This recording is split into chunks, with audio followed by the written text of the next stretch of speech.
Oke, bismillahirrahmanirrahim. Assalamualaikum warahmatullahi wabarakatuh. Kita dari mahasiswa UIN Raden Intan Lampung dengan saya sendiri, Aksan Yodi Hidayat, yang akan membawa makalah yang berjudul Sumber dan Dasar Pendidikan Islam, yang dimana ini adalah tugas tambahan dari dosen yang akan saya bawakan dengan sebisa apa yang saya lakukan. Oke, langsung saja ke bab pertama. Alhamdulillahirrabbilalamin. Puja dan puji syukur kita terhadap Allah Subhanahu wa Ta'ala yang telah memberikan kita nikmat serta rezeki yang sudah diberikan kepada umat manusia seluruhnya, dan kenikmatan yang sudah akan kita lakukan saat ini. Yang kedua, salatan serta salam kepada Nabi Muhammad SAW yang telah memberikan jalan kepada umat manusia dari zaman kegelapan sampai zaman yang terang benderang ini. Yang ketiga, ucapan maaf dan terima kasih kepada selaku dosen yang telah membimbing kita dari pertama kita kali pertemuan sampai detik ini, dan saya ribuan maaf yang sudah saya lakukan karena kurangnya saya dalam pembinaan disiplin mengikuti makalah minggu lalu. Bab pertama, pendahuluan, latar belakang. Al-Quran merupakan kitab petunjuk yang senantiasa mengajak manusia untuk menuntut ilmu pengetahuan. Bahkan dalam salah satu ayat Al-Quran, Allah Subhanahu wa Ta'ala menjanjikan akan menempatkan orang-orang berpengetahuan pada derajat yang lebih tinggi dan diberi kebijakan yang banyak.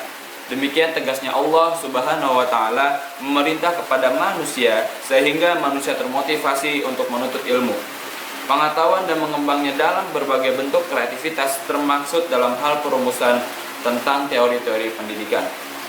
Pendidikan dalam arti telah ditempatkan sebagai bagian dari misi Rasulullah yang utama dalam menyebarkan risalah-risalah yang diamanatkan Allah Subhanahu wa Ta'ala kepadanya.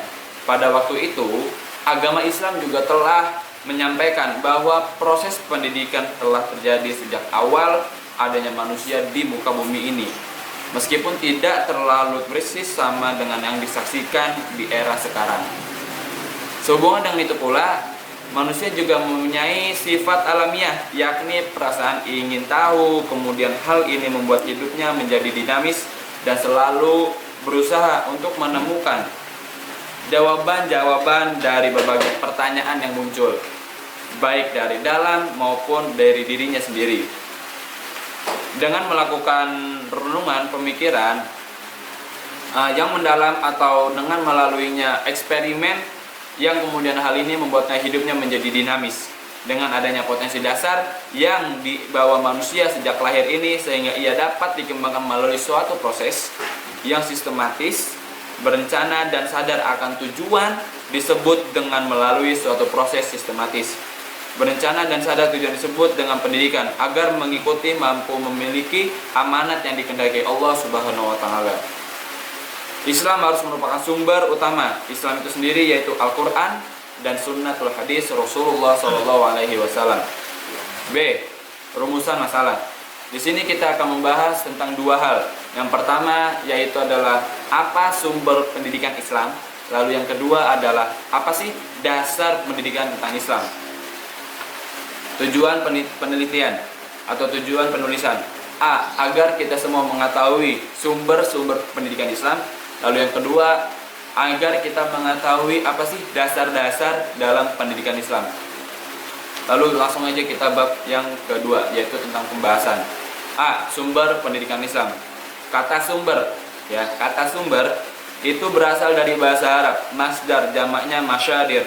Dapat diartikan masodir, dapat diartikan starting point. Starting point, the meaning of titik tolak, dasar. Berarti dasar itu adalah titik tolak. Kosakata sumber seringkali bermiripan dengan kosakata dasar, prinsip dan asas. Jadi sumber pendidikan Islam selanjutnya dapat diartikan semua acuan atau rujukan yang darinya memancarkan ilmu pengetahuan dan nilai-nilai yang akan ditransiterasikan dalam pendidikan Islam.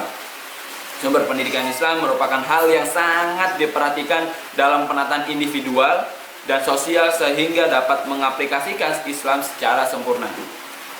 Di dalam pendidikan Islam, terdapat beberapa sumber pendidikan. Para ahli sependapat bahwa Al-Quran dan As-Sunnatul Hadis adalah sumber pendidikan Islam, sebagaimana mereka juga sebagai sependapat bahwa Al-Quran adalah sumber utama yang pertama dan sumber utama adalah yang kedua. Jadi sumber utama Islam itu ada dua. Yang pertama sumber utamanya adalah Al-Quran, dan sumber utama yang kedua itu adalah Al-Hadis atau Sunnah. Al-Quran. Al-Quran itu merupakan sumber utama yang paling utama pendidikan Islam.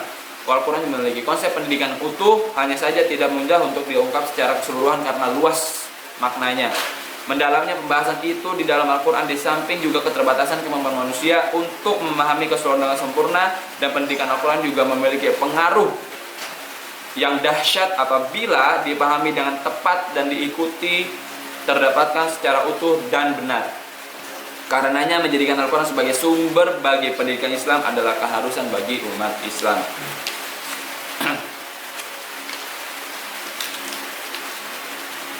Di sini ada sepenggal ayat Allah Subhanahu wa taala berkata, artinya, bacalah dengan menyebut nama Tuhanmu yang menciptakan. Dia telah menciptakan semua manusia dari segumpal darah. Bacalah, dan Tuhanmu lah Maha Pemurah yang mengajar dengan perantara kalam, mengajar kepada manusia apa yang telah diketahuinya.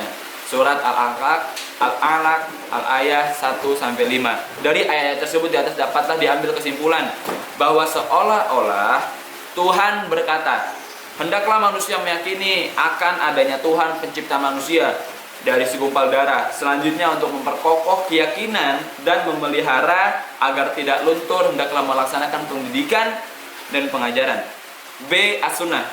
Sunnah didefinisikan sebagai sesuatu didapatkan dari Nabi Muhammad SAW yang terdiri dari ucapan, perbuatan, persetujuan, dan fisik dan budi luhur atau biografi, baik pada masa sebelum kenabian maupun sesudahnya.